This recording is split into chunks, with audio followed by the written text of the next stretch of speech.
Hi, and welcome to another demo with Jitterbit.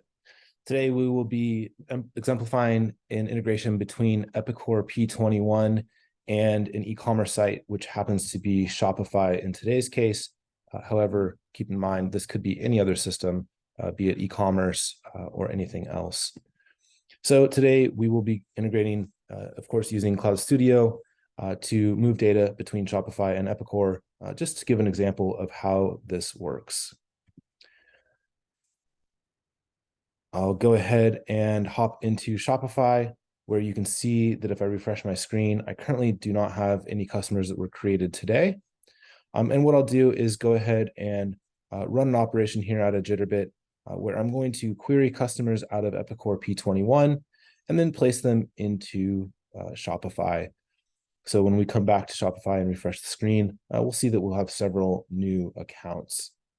Now this is running ad hoc. You notice I just click the button here in the UI. However, I can set this up to run on a schedule as frequent as every minute if needed. More likely you might do it every 5 or 10 minutes or even hourly or daily. But I can also make it real-time enabled as well. So Jitterbit does provide APIM capabilities, giving you the ability to create URLs and send data to those URLs to take them downstream in a real-time fashion.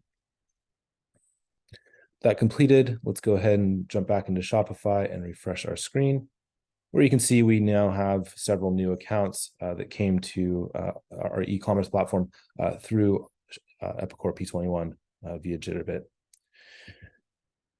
Next, what we'll do is move data in the opposite direction. So in this case, what I'll do is I'll pull a product out of Shopify and place that in P21. And before I do that, let's just note that we don't currently have this Jitterbit professional services engagement living in Epicor. So we'll go ahead and search P21 for that. And we'll notice that we come back empty-handed here. What I'll do is, again, run this process out of the studio, again, in an ad hoc fashion.